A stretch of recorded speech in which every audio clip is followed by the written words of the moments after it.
Sute Devi Pranamami Haripriya Bhajami Radha Maravinda Netra Smarami Radha Madhura Smitasyam Vadami Radha Karuna Bharadra Tato Mamanyaste Gatir Nakapi Bhaktya Vihina Parad Lakshay Kriptascha Kamadita Rangamadye Kripavayi Tvam Sharanam Prapanna Vrinde Namaste Charanarvindam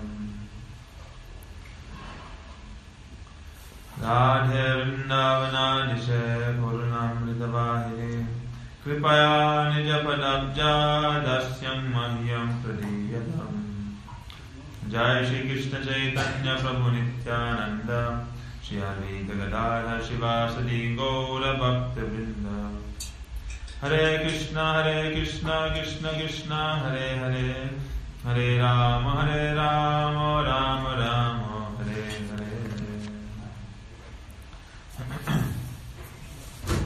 First of all, I offer my Sastananda Pranam thousands of times at the lotus feet of Paramarajitam Sri Guru Padma Om Vishnupad Ashtotra Sadashi Srimad Bhaktivedanta Narayana Swami Maharaj Sri Gurudev. Secondly, I offer my Sastananda Pranam thousands of times at the lotus feet of my Sri Rupanuga Gaudiya Guru Varga.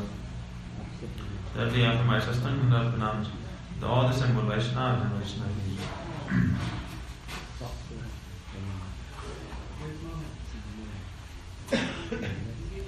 So, continuing where we left off from yesterday,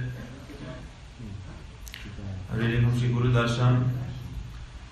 Now in that Dharma Sabha, in that assembly that Gurudev's parents had arranged to try to convince Gurudev to stay at home, they are saying that perform bhajan at home like Prahlad Maharaj, like the Pandavas, Bali Maharaj, Ambarish Maharaj. So, he said, look at the example of Prahlad Maharaj. He had darshan of Bhagavan at home. While staying at home, he had direct audience, darshan of Bhagavan himself, God himself. So therefore, perform bhajan at home.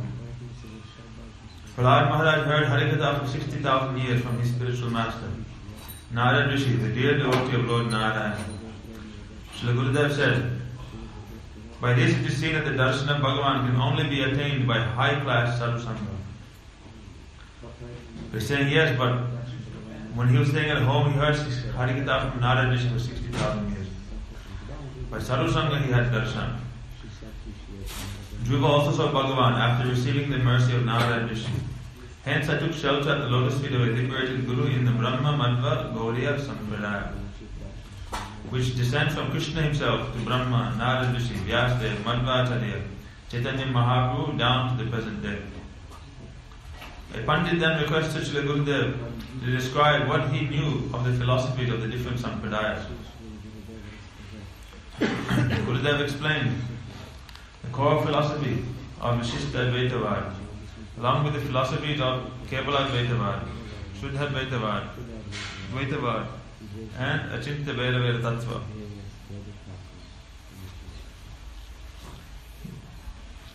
He told the assembly that the Kevala Advaita teaching of Sri Shankaracharya is the conception that the absolute truth,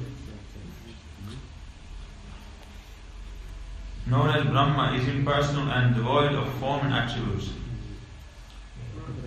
and that the soul is ultimately identical with Brahma and this world is illusory. According to Sri, that is called Kevala Advaitavad. That is monistic, pure monism, in the sense that not pure monism, but like monism in its original form. What is preached by Shankaracharya, Kevala Advaita. And according to Ramanujacharya, Shuddha Advaita, that is purified monism. The living entities and material cosmos are specialities of the absolute truth, but are eternally distinct from him. In other words, here you see that describing the different philosophies of the Vaishnava Acharyas, this word Advaita will be there, monism will be there. Because after Shankaracharya, then these Vaishnava Sampradayas came. Then using the foundation that Shankaracharya had established, then they established their own philosophies. And there's a lot, Bhaktivinoda Thakur described that there's a lot of similarities and philosophical principles in common with Vaishnava Sampradaya and Shankaracharyas. For instance, the jiva is bound due to avidya, is rotating in the endless cycle of samsara, birth and death. This is found in both. That only by performing sadhana, by spiritual practice and cultivation, then the jiva he can attain liberation, attain freedom from this samsara. But Shankaracharya, he described his sadhya as, or the goal as Advaita Suddhi, Advaita Siddhi, that perfection in oneness. But he didn't describe what is that Advaita Siddhi. Bhaktivinoda Thakur describes that in the Jaivalakna. But our Vaishnavas have described that this Advaita Siddhi does not mean oneness or imperfection in terms of Vastu, in terms of the Atma merging in with Bhagavan, losing his existence. It means oneness in terms of spiritual nature. That the Atma is Satchidananda, Bhagavan is also Satchidananda. Therefore, the Atma, when he enters into the Lord's abode, he attains the loving service, the Prem Seva of Bhagavan. Those who enter into the impersonal Brahma Jyoti, they are absorbed in the Chit aspect of Bhagavan, but their existence and their identity remains. They do not lose it. It's like if you put a drop of water in the ocean, it looks like the water has now merged and become one with the ocean. And that is true to some extent. But on one side also, if you zoom in to the ocean, you'll see that the ocean is only formed of millions and millions of drops of water. Unlimited drops of water are there in that ocean. All those drops have their own identity. Or like a bird, a parrot, maybe you'll see that it'll fly into the foliage of a forest, into a dense forest. It looks like it has merged into the forest, the parrot. But actually, if you go inside to the forest, and you see that the parrot is sitting there on a branch somewhere in the forest. So the jiva, it seems like he merges into the impersonal Brahma Jyoti, the effulgence of the Lord. But actually, he has his own existence. But his seva vritti, his desire to serve, is completely finished. It is roasted. It's like a mustard seed. If you fry a mustard seed, throw a mustard seed into a chong. If you take that mustard seed out and try to plant it, it will never sprout. It's been fried.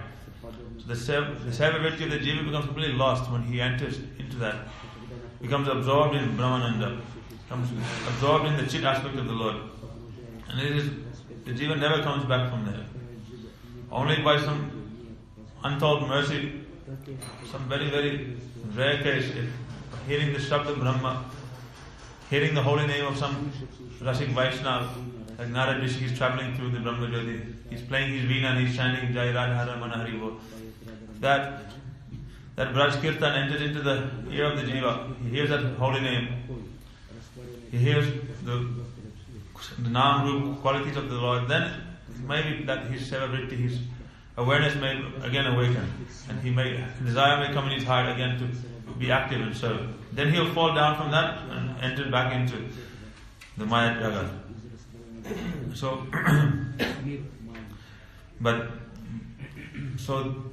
in Shankaracharya's philosophy, there is these things described. And this is like a foundation for the Vaishnava Sampradaya. But the Vaishnava Sampradaya, they don't mistake his teachings, like those who are asuric by mentality, those who are demoniac. They understand Shankaracharya's teachings and they think, oh yes, that we become one in object, we become one in Vastu. I think therefore we become Brahma. Therefore you are Jiva is Shiva, Jiva becomes Shiva, Atma becomes Brahma, Sarva Kal Vidam Brahma, everything is Brahma. Aham Brahmasmi, I am that Brahma. In this way they think in this way. But these are those who have asuric mentality, those who are bhogis, those who are great enjoyers. And they desire to become God themselves and accept that position of being served. They don't want to serve. But the Vaishnavas, when they read and study Shankaracharya's teachings, they understand, no, Shankaracharya, only he said all these things to deceive and cheat the general populace, the asuric class of people. You can see that Shankaracharya also he composed Jagannath Ashtakam, Ganga Devi Stotram, and Bhaja Govinda, Bhaja Govinda, Bhaja Govinda Muramate. He saw one day one of his disciples, he was over 80 years old and he was reciting the different cases and conjunctions of Sanskrit grammar. And he was reciting these alphabets and polishing his grammar. Then he said, "Oh, fire on you. You're so old, you don't even have any teeth. And you're about to leave your body and you're still reciting these grammatical rules, trying to perfect your grammar." Therefore he said, "Bhaja Govindam, Bhaja Govindam, Bhaja Govindam, Muramata." Hey Muda, you fool. Take your mind now and your heart and offer it to Govinda. Worship Govinda. So, and there are also many other devotional. He described Moha Mudgar, Moha Katar, described many slokas that will completely cut and smash your attachment to this material world. Moha Mudgar means like a club that smashes. Moha Katar means like a knife, a sword that cuts. Punaravi Maranam, Punaravi Jananam, Jatare Sayanam. He said, you're like again and again you're rotating in this endless cycle of birth and death. Sometimes being born, sometimes death. Coming out of the womb of your mother again and again. He said, described many things. So really, if a Mahaprabhu said Shankara, Shankara, Sakshat. Shankaracharya, he is Shankara himself, he is Shiva himself. Hearing Shankaracharya's name, Mahaprabhu would offer pranam. So, Shankaracharya is Shiva himself, who was sent by Bhagavan. But he simultaneously established the foundation of Vaishnava Dharma, and also he gave the foundation gave the philosophy for Mayavad.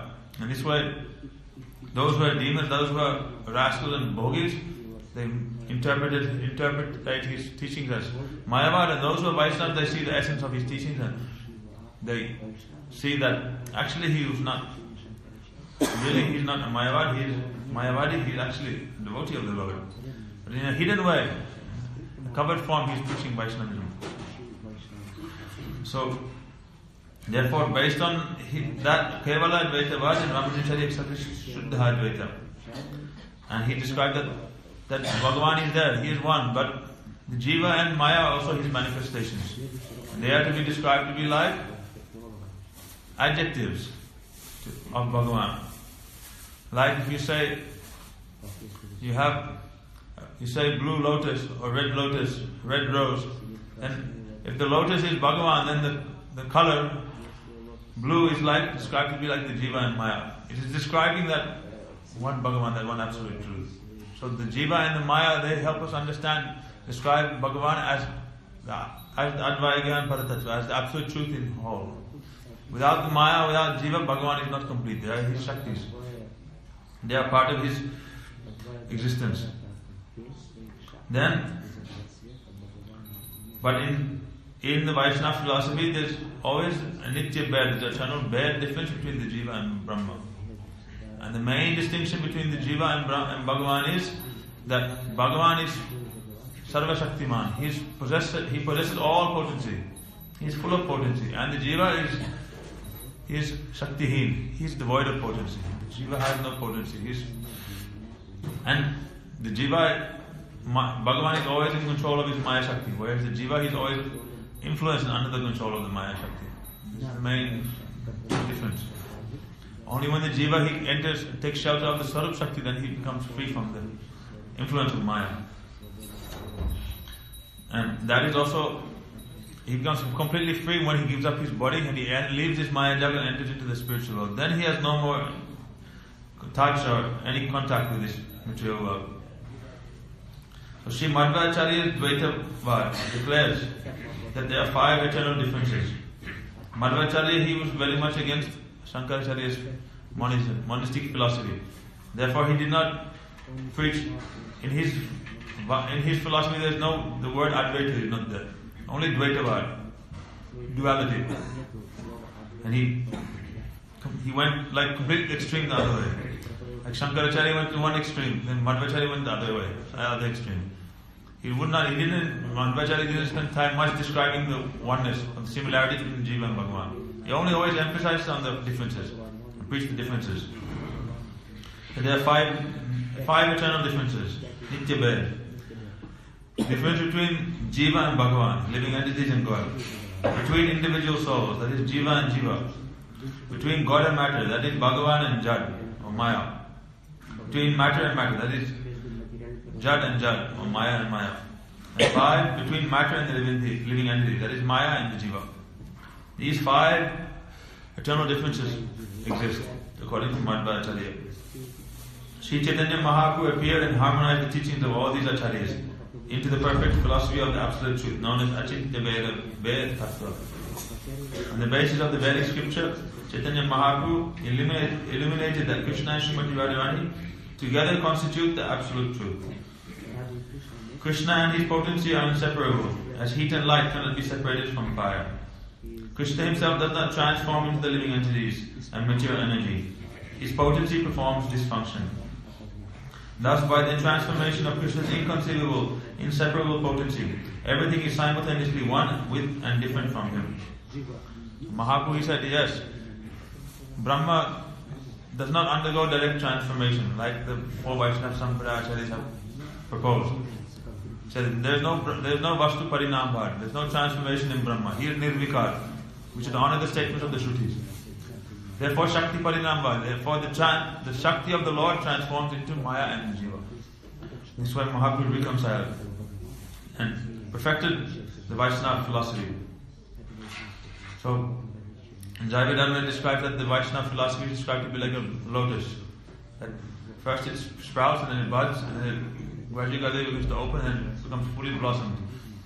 So, it is like in the budding stage in Prahlad Maharaj devotion we can see. And then it was blossoming slowly during the time of the 4th Vaishnava Sampradaya. Now in Chaitanya Mahaprabhu's time, now that lotus is fully open and its fragrance is spreading everywhere. Its fragrance of Shuddha Bhakti his fragrance of Braj Bhakti is spreading all directions. That is the real fragrance. That is the real essence of Vaishnava philosophy. What Mahaprabhu established. Achintya Veda Tattva. Simultaneously inconceivable difference and non-difference. So, therefore, Gurudev concluded, the other philosophies are known as Var, theories, while the Achintya Veda Tattva philosophy is a conclusive truth or Tattva. All other conceptions are included within Mahaprabhu's philosophy, as phases of the moon are within the full moon. And it is glorious by the predominance of pure devotion to Sri Krishna. This is the conception of my Guru Maharaj. Gurudev is explaining Sampradaya Vichar, Sampradaya Tattva to these Pandits there in that assembly. And most people, they cannot even understand distinguish the difference between demigod worship and worship of Bhagavan. So what they'll understand of Sampradaya Vichar. So hearing Gurudev, they are probably now very, very impressed. The majority of those who had intended to convince Gurudev to remain at home were impressed by his knowledge, firm faith and devotion. They told his parents they were lucky to have such an intelligent son and returned to their residences after Anand Kushal. So all the people there, they were impressed by Gurudev's character, his shraddha and his knowledge. They say, oh, now you are very, very fortunate to have such a learned son. The family guru spoke with Pandit Tiwari in private, saying, Bengalis have done some black magic on your son. You have to remove the spell, and then he will go back to normal. Where is the black magic? It is in 2 places. The pouch he puts in his hand to chant, and 3 strands of tulsi beads he wears around his neck. While he is sleeping, take his chanting beads and cut off his neck beads. Take both and throw them in the Ganga. Then the Raja's mind will be rectified. This is like when tantrics they do black magic, then they'll put some object outside the house. They'll throw a broom outside their house, or they'll throw they'll throw some dirty cloth or anything. They'll put mantra. And anyone in the morning, if they're walking, they touch it with their foot, then they'll become affected by that curse or that tantra. Or they become even affected by a ghost or anything. So this is how and then once they become affected by a ghost, then that person they'll carry that object all the time with them. They'll go back and they'll keep it with them. It will be like they're precious object. They'll always keep it, and they'll be very attached to that object. And therefore, you have to find out what is the object that is affected, is giving them the curse and giving them the spell. You have to throw that object away. Then there's some chance that he will become purified. So they're saying all these neck beads. He never used to wear these neck beads before. And that white bag he's carrying, he never leaves that white bag. Definitely that is what is keeping him, what has changed his mind, is making him bound. I've seen also people who are affected like that, then they'll hide that object somewhere. Even though they may be very, very far away. If you come there and find that object, within a few minutes they'll show up there. They'll come there, like out of nowhere. They'll say, hey, what are you doing here? They'll be like a mother bird, she's flying around here and there. But she knows when someone is near the nest, she'll come back flying immediately to the nest. Like that. People like that. They have these objects to hide them somewhere, and even if you, by mistake, by accident, you stumble across that object, then they'll show up back there. It will be very, very like spooky. You'll be like, wow, how did that work? And you'll see that object will be very, very like worthless and useless, but they'll be protecting it and nurturing it and like very concerned about that object. So I've seen with my own eyes.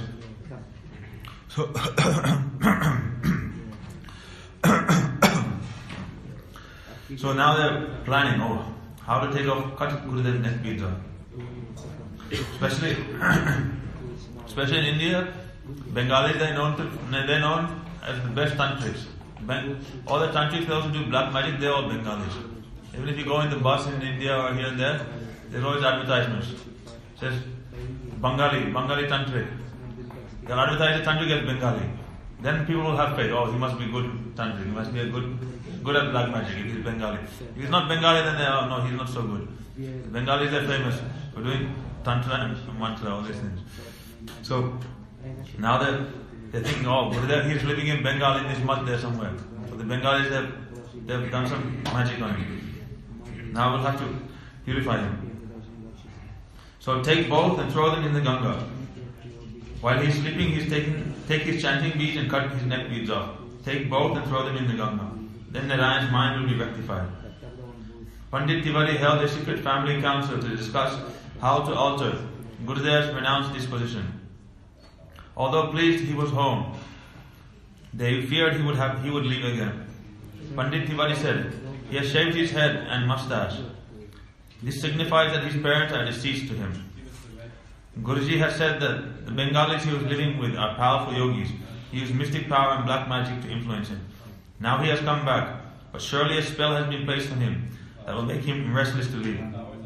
He was wearing 3 strands of tulsi beads around his neck and chants on tulsi beads in a cloth pouch. Guruji says these contain a charm to bewilder him into subservience, and we must cut them off while he sleeps. The family snuck into his room late at night, expecting him to be asleep, and sent his younger brother forward with a knife to cut off his beads. Srila Gurudev habitually slept with his hands clasped around his bead bag on his chest and a chada around his neck. His younger brother was perplexed and didn't know how to proceed. He quietly crept to Srila Gurudev's bedside. It seemed like several minutes passed as he anxiously considered what to do next. Just then Srila Gurudev's eyes opened and their eyes met. Seeing his brother ready to cut off his beads, he angrily said, "If you cut off my tulsi beads, then I'll cut my throat. Is that what you want?" "No," he replied in surprise. "You don't understand. There is a charm on your beads, bewildering you. Please remove them so they don't have control over you." "I am in my right mind," Gurudev said, "and I will never allow anyone to remove my tulsi." This awkward moment did not prevent the family from attempting to carry out their plot. After 2 more unsuccessful attempts, Pandit Tiwari received insight. This is also one kind of ignorance. Those who are not Vaishnavas, then they don't have Sukriti, they have no faith in Tulsi. Mahaprasade Govinde Nama Brahmani Vaishnava Svalpa Punyavatam Rajan Vishwasone Vijayade. They will not have faith in Govinda's name, in Tulasi, in the Brahmanas, in Shastra, Gita, all these things. They will not have faith. Therefore, they think that they're thinking this is the cause of his charm and his bewilderment. But really, if anyone who has tulsi on his neck, then his mind will always be clear and pure. He can never become attacked and bewildered by ghosts and all these things. Where there is tulsi and Gita, then it's very difficult, hard for ghosts to come there. There are so many stories and instances.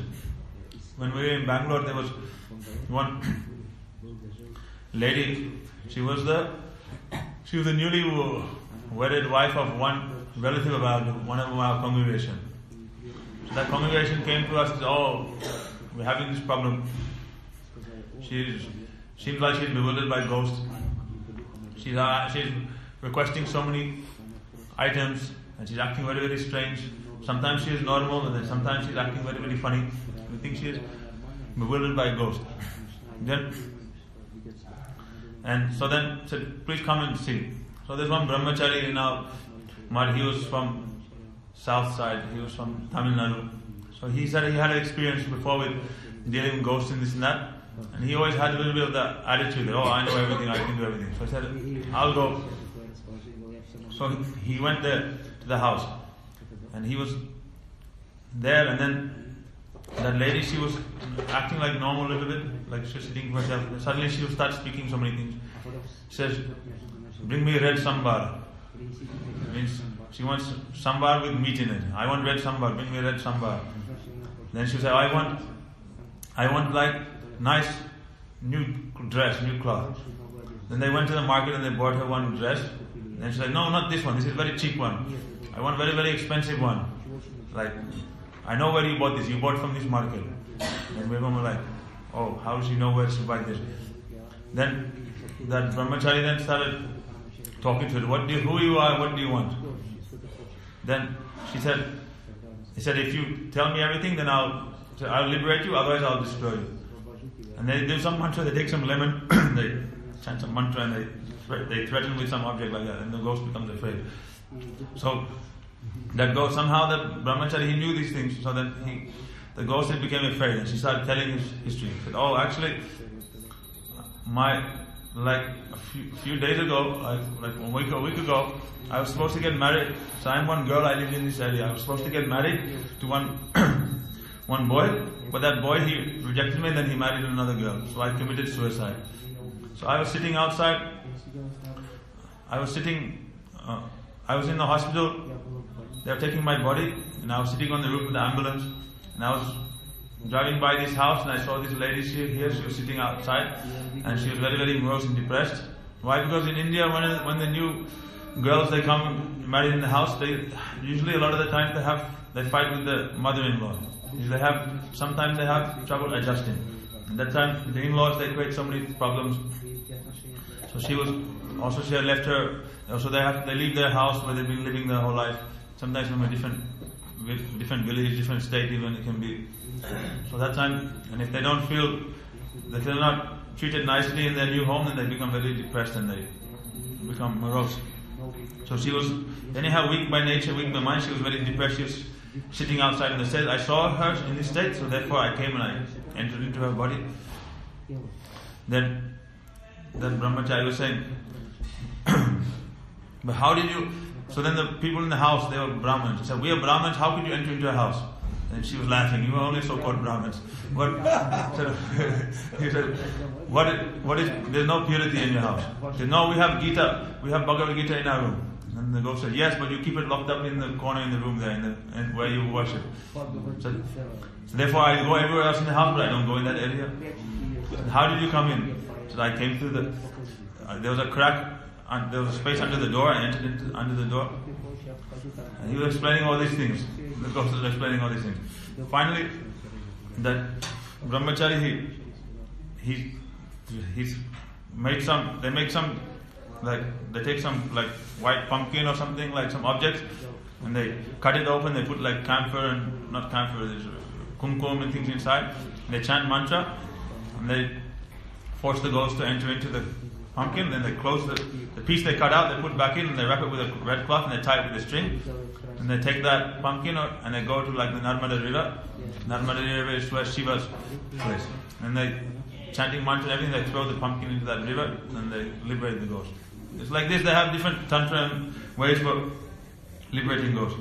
This thing I saw directly with our own eyes there in Bangalore. There was also some other. There's one boy. He was in our. There's one boy. He was staying in our ashram itself, and he was. Night time he started shouting. He was shouting weird things in night time, this and that.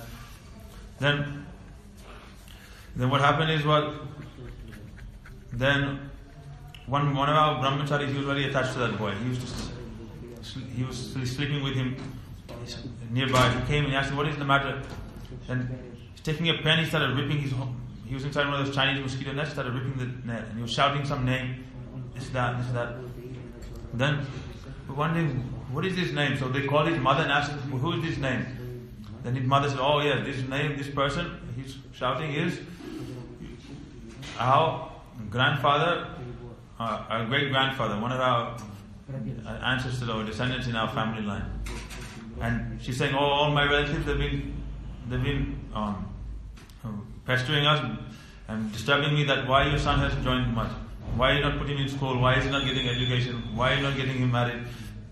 So therefore they have this desire. Therefore that person, he was coming again and again, coming into that person's had possessed the ghost or something from their ancestor or from their family line, come and possessed the boy, and now was trying to take him, making him try to go back home. Therefore he was acting very, very strange. Finally they did some special Surya Narayan puja, this and that, and then finally they were able to clear his head. Many cases like that. There was one other case also. There was one boy. His mother was also, he joined them Ahmad there, and his mother, his father was someone else, but she had remarried or something, and that boy didn't like that fact. So the mother and the father, she also had the mother and the father, they conspired against the boy, and it's not actually confirmed, but they're saying that actually the mother and the father, one day they went in, the police, they found the boy hanging on the roof with a rope around his neck, and they're saying suicide. But because he was very strong by nature, they're saying they murdered him. But he was a pujari in our temple.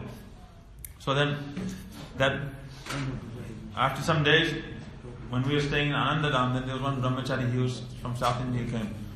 Then that boy came to him in a dream, said, "Oh, I'm suffering so much. I did so much puja, I was staying in the mud, but why am I in this condition? Why am I suffering? Please help me.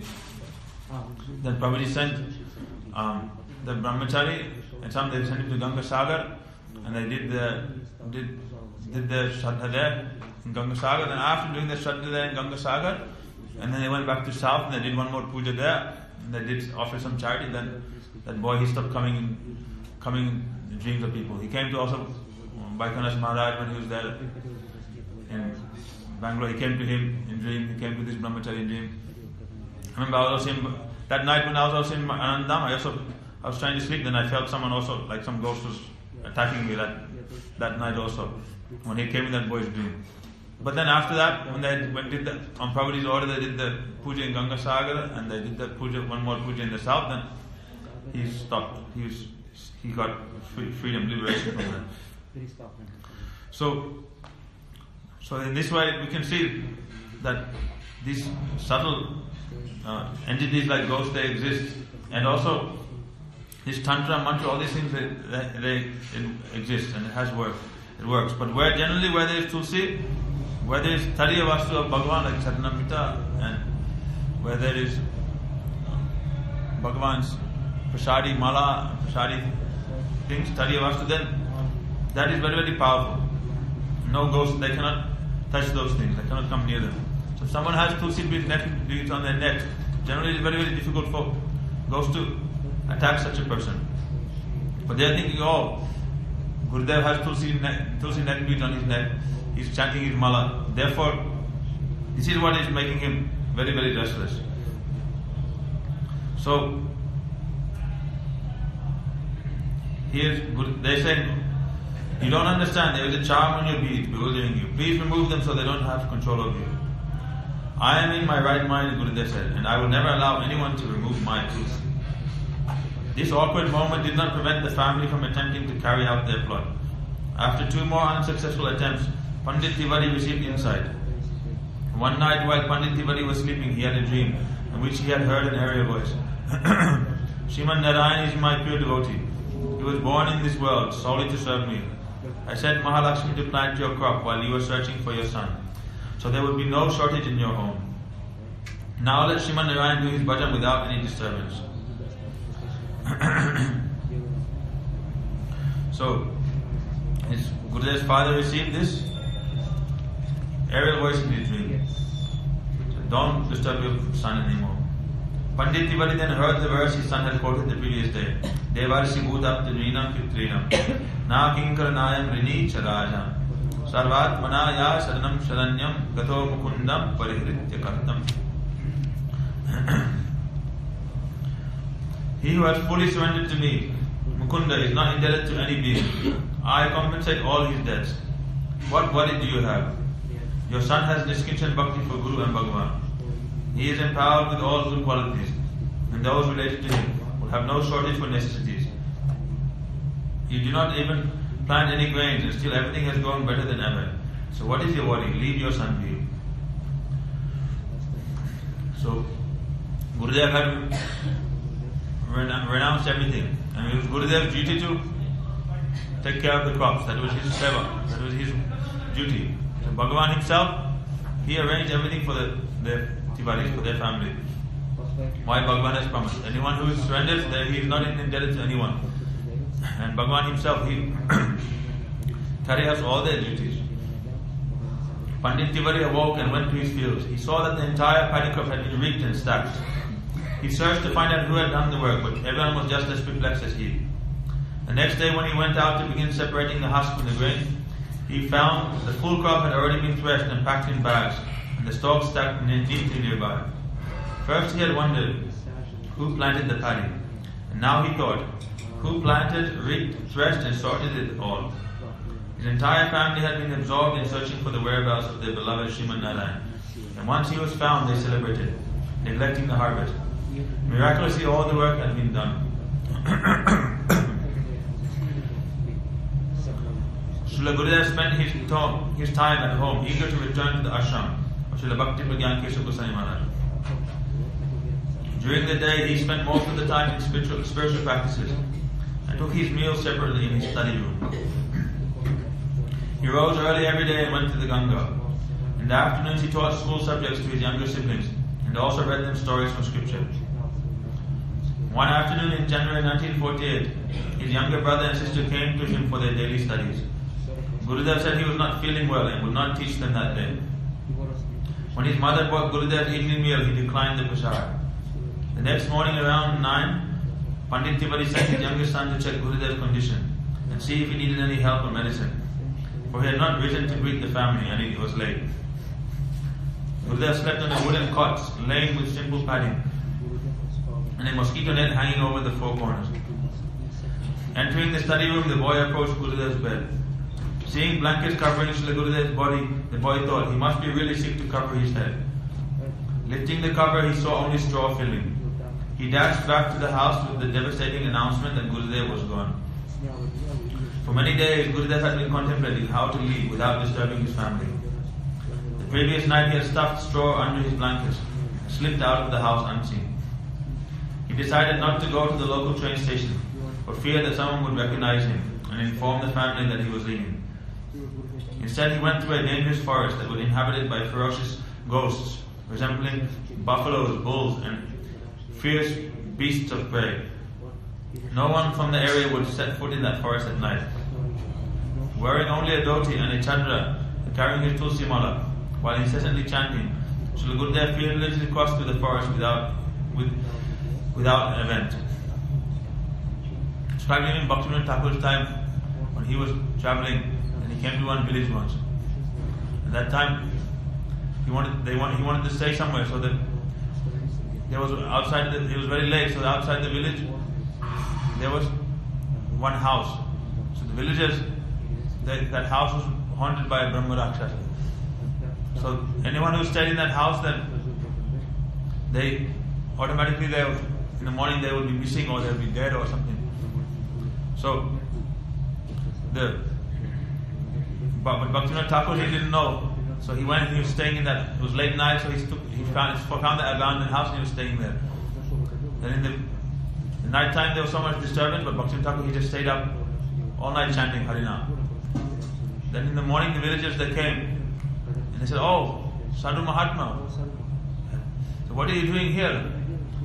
So you know that this house is inhabited by a Brahma Rakshasa?" Bhakti said, "Yes, I know, but now I have liberated him. Now he will not disturb you anymore." And then to the surprise of the villagers, Bhakti Thakur, he was completely like nothing had happened to him. And then from that day on, in that house there was no more disturbance at all. This katha is also been described. Also with Vaman Gosai Maharaj, there's many ghost stories also. Described that he was traveling. He had gone across the Ganga to Mayapur side somewhere there, or some faraway place to collect some banana and some other important things for Mat Seva. And he was getting very, very late. He was walking back in the night with all the items. That some people approached him and said, "Oh Mahatma, oh Sadhuji, that nearby we are performing a wedding. Please come and we need a priest to perform the ceremony for us." And he said, "No, but I'm very late, it's getting dark and I have so many things and it's getting cold and I need to go back to across the other side to Kulia. Don't worry, we'll arrange everything for you. We have a horse carriage and everything, we'll take you back with all your items." And then he said, "Okay." And he went and there was a big wedding ceremony and he did the fire sacrifice and everything, and they gave him so many nice fruits and like off-seasonal fruits and so many wonderful items. And they put him in a horse carriage, and like within moments then he found himself, he was back at the mat. Then the next morning the brahmacharis were asking, "So where did you get these fruits? These are not in season. They don't grow at this time of the year." So all the villagers they gave. Then they asked which part is it? They said, "I was at this village near this area. There was I was going through the forest, that area, the fields there, and there was a big marriage ceremony." Then one brahmachari, he was very curious, so he went over and he went to see. He went to that area, so that in that area there was no village, nothing there. Completely empty, desolate land. And so then it's described that actually that area, then he inquired around the area, it described that in that area there used to be a village, but in a big fire the village had burnt down and everyone had died in that village. And so now that in that all those villages they had become ghosts. If anyone dies an untimely death or commits suicide, they become ghosts. So now the ghosts were there, they were living in that area, and then they were performing marriage, one ghost with another ghost, and having ghosts marriage. And therefore Vaman Gosai, he was coming there, he is Mahabhagavat, he is a great sadhu, therefore they needed some purohit to perform the ceremony, so they asked him to do. Therefore they gave him all these off-seasonal fruits and everything, all these items. So this katha has also been described in regards to Srila Vaman Gosai Maharaj. And there are some other ones also, I don't now remember, but they have been described. Also here in Rupsanathan Gauri Math, there was one incident, there was one brahmachari, that he was getting very, very sick and very, very thin. He was always losing his vital energy and everything. And then one night he was always acting very, very strange. And one night in his gamcha he was going, in the winter time, this time of the year, in his gamcha, he was trying to leave the mud at like 1 o'clock in the morning. Then the brahmachari asked him, "Where are you going at this time?"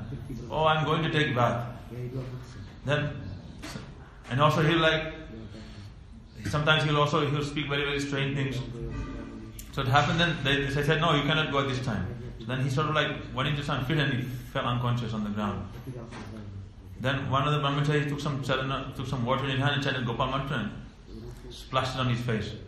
When he splashed it on his face, then he came to his senses. But it was not him speaking, it was someone else who was speaking. And then they were asking, "Who are you? Where you come from? Why are you disturbing this brahmachari?" That brahmachari's name is Parashananda. He lives in Vrindavan. Some years ago he he was doing puja at the Ashtasakhi Mandir. I don't know where he is now. He sometimes comes to the temple here. So he asked him, who are you? Where do you come from?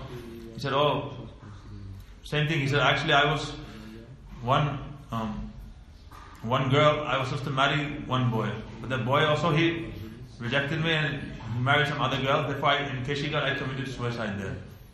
But now I like this boy. He's very, very nice. Therefore, I want him to come to the Yamuna and take bath now. When he takes bath, then he'll become ghost, and then I'll be with him forever. Then they asked the ghost many, many questions and things. I don't know, it's a very long katha. It was published in the Bhagavad Gita also. I don't remember now all the details, but they asked him many, many things. And he described it how in Vrindavan there are many, many ghosts, Babaji ghosts, Sadhu ghosts. They do parikrama Vrindavan, they sit down and do kirtan, and they're in there in Keshigarh and doing many, many things. All described in that article, I don't remember. It's been a long, long time since I heard the katha. But this was an incident that took place here in Rupsanath and Gaudiya Math. So there are many, and also you ask any devotees, I'm sure devotees they have many, many ghost stories. You ask devotees, they have many, many stories they can tell. So this Gurudeva, he was traveling through this forest. There are many, many ferocious ghosts. But Gurudeva, because he was chanting and he was holding on to his Tulsi Mara and he was walking very fast and nothing happened. He was able to come out without any problem. Then arriving at the train station far from his village in the early morning, Gurudeva purchased a ticket for Navadip. Upon arrival, he walked to Devananda Gaudiya Math.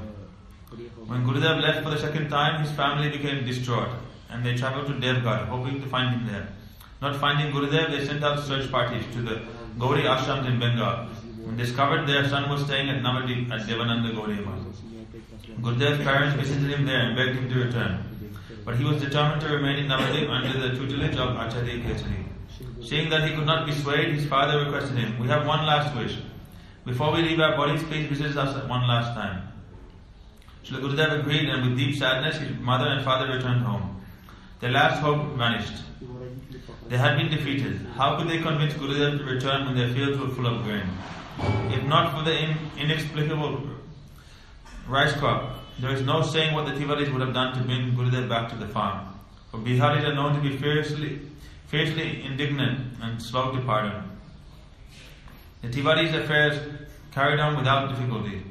For it is said that Bhagavan engages 330 million demigods in the service of those who surrender everything to him. The people of Tiwaripur and neighbouring villages were inspired by Bhagavan to selflessly assist the Tiwaris with their fields and crops. Soon, Srila Gurudev's brothers were old enough to maintain the farm, and his sisters were married into respectable families. Gurudev's 3 daughters were reared successfully and also married into reputable families. When Srila Gurudev first left home, the people of Tiwaripur were anti-agnostic and condemned him for leaving his family and young children. Years later, they realized his glories and many seeked his counsel, eventually accepting Harinam and Diksha from him. They realized Srila Gurudev was not an ordinary person, rather he was a liberated soul who had mercifully appeared in their village. So this will end here, and tomorrow we'll continue with our reading. And hearing about Ananga Mohan Brahmachari Narahari Seva Prabhu, all these things we'll hear tomorrow, so stop here. Gauramananda Hari Hari Bo, Jai Sri Gurudev ki Jai, Krupal Padma ki Jai, Sri Guru Darsana ki Jai, Rupanu Gauri Guru Varga ki Jai, Vrindavan Dham ki Jai, Satchidanand Gaur Hari ki Jai, Harinam Sankirtan ki Jai, Sankirtan Kari Bhakti Vrinda ki Jai, Nandavadi Vaishnavi ki Jai, Samagada Bhakti Vrinda ki Jai, Itai Gauramananda Hari Hari Bo.